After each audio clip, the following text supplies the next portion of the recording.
Hey everybody, what is up? Welcome back to some more Pokemon action. I'm your host Ryan, and today we're going to be kicking off our learning competitive series with the basics. Now, I will be posting a link to a blog post that will be basically exactly what I'm saying with the exact same pictures in this video, but for those of you who are better at learning via reading, that's for you. So, let's just get straight into it. Today's episode will feature the basics, and there's a lot that goes into competitive Pokemon. The easiest components to understand are the Pokemon's typing and their base stats. These are two factors that you can't change no matter what. Before we get into stats, let's discuss the typing. There are 18 types in total. Each type interacts with every other type both offensively and defensively. Each Pokemon can have one or two types. Here is a type chart. Let's start with the easy aspect and talk about Pokemon with single types. The left of the chart demonstrates Pokemon who are attacking, and the top demonstrates Pokemon who are receiving the attack. Each attack is broken down further into how effective it will be. Normal is 1 times effective, no effect is 0 times effective, super effective can either be 2 times or 4 times super effective, and not very effective can either be 0.5 times or 0.25 times effective. Everything but normal will be demonstrated in the game via text that says whether or not the move was super effective, not very effective, or if it had no effect. Now, you might notice that I said super effective and not effective could be either X number or other number. The multipliers 4 times for super effective and 0.25 times for not very effective only come into play when a Pokemon has 2 types. Let's start with the singular type first. Imagine you're using a ground type Pokemon. First, let's find the ground type on the left attacking side. Then follow the row across. As you move across, you're being shown the type effectiveness against other types. For example, the first column for the defending type is normal. When you cross the ground row with the normal column, you'll see a white box labeled 1x. This means that this attack does normal damage and is neutral.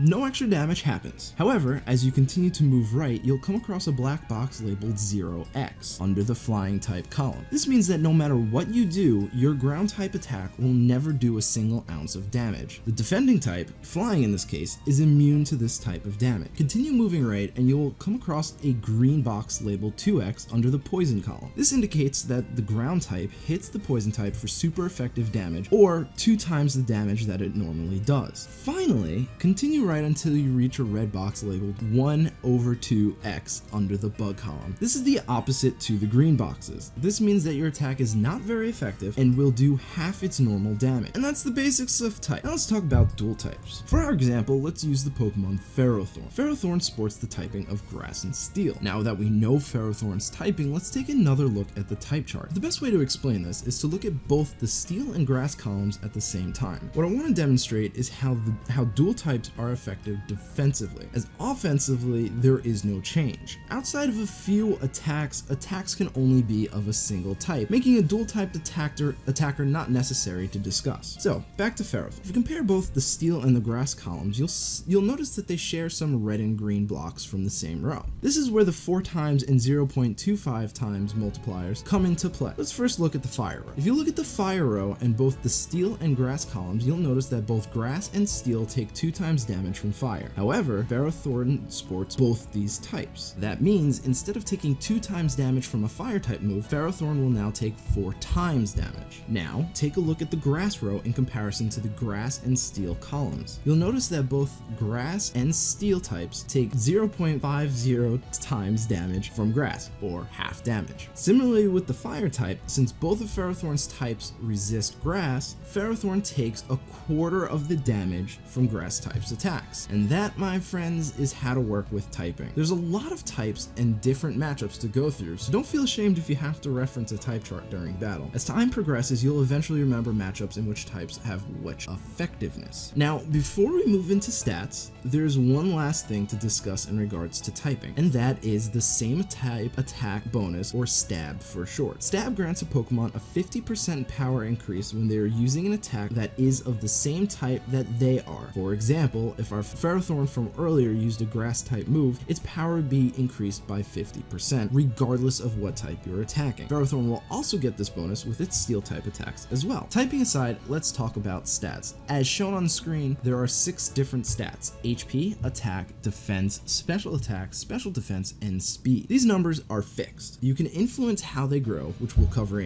later on in this video, but the base values cannot be changed. Each stat influences a specific attribute of a Pokemon. The numbers shown in the picture are not the numbers that a Pokemon will have at specific levels. Instead, they are the base values, which help you compare their general strength in comparison to other Pokemon. Before we delve into the 4 stats in the middle, let's discuss HP and speed. HP is short for hit points, which is how much health a Pokemon has. Nothing more to it. The speed stat directly influences turn order. Pokemon is a turn-based game. A Pokemon with a higher speed will have the ability to go first. Easy enough. Now, before we get into the other 4 stats, we need to discuss attack. Every Pokemon in the game can equip up to 4 different attacks. Pokemon have set move pools, which means that while you have a choice of which moves to use, each Pokemon cannot use every single attack in the game. Each Pokemon has a specific set of moves it can learn or be taught. Without going into every Pokemon's move pool, you can visit the links down in the description below to find out for yourself what they can learn. Now, attacks are split into 3 different categories: physical, special, and other. Physical and special moves are attacks that deal damage. Other moves are attacks that can be classified as supportive or defensive that do not deal direct damage. Other moves range from Helping Hand, which boosts an ally's attack, to Toxic, which inflicts the poison status. With that interjection out of the way, let's get back to stat. We needed to discuss the types of attacks in order to understand the remaining stat. You see, physical attacks are influenced by the attack and defense stats, while special attacks are influenced by the special attack and special defense stats. And that's all there is to the basics of stats. Of course, that's not the only basics. Each Pokemon has somewhere between 1 and 3 abilities. Abilities are basically passive effects. Every Pokemon in the game has at least one ability. Much like moves, you have the choice of abilities, but you can't put every single ability on one Pokemon. They are only limited to one ability, but the choice of ability is limited to what the Pokemon can get. Ignoring the section labeled hidden ability, there are 3 abilities that the Pokemon Raticate can obtain. I'll cover what a hidden ability is in the next video, but do know that these are the abilities that Raticate can get. You, as the player, gets to choose which ability you want to use. In direct comparison, here is Gengar's ability list. As you can see, Gengar not only has a single ability, but it's also different than what Raticate gets. Long story short, all Pokemon get a varied selection of set abilities,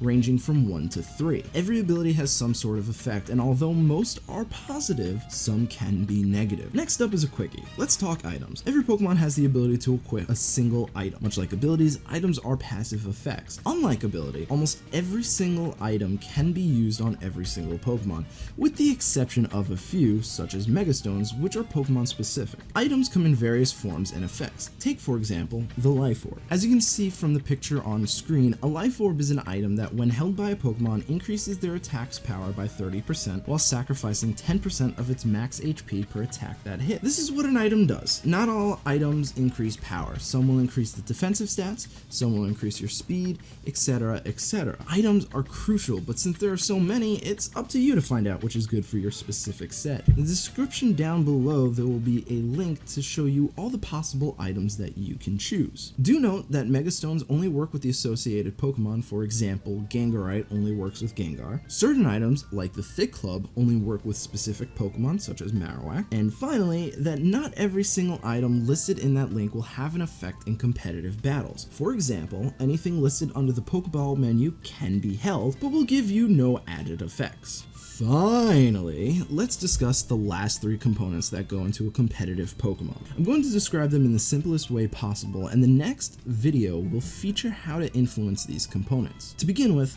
let's talk natures. Natures are the first of the 3 that affect a Pokemon's base stats. Natures come in various forms, but the ones you will be using will affect one stat positively and one stat negatively. Before we get too involved in this chart that's displayed on the screen, do note that the following natures, while they have some purpose, you should not pay heed to them at the moment. Those are hardy, docile, bashful, quirky, and serious. These natures do not change anything and will not give you an advantage. That aside, let's look at the other natures. As you can see, the left-hand side of the chart shows what stat is increased, while the top shows what will be decreased. Natures increase and decrease stats by 10%. So let's take an example. Say you want your Gengar to be offensive. As we showed earlier, it has high speed and high special attack. This in mind, we want to focus on those stats. So what we do is we either use use a modest nature or a timid nature. This is the beauty of natures. Since our Gengar won't be using its attack stat, we can afford the 10% decrease that those two natures give. Basically, when considering which nature to use,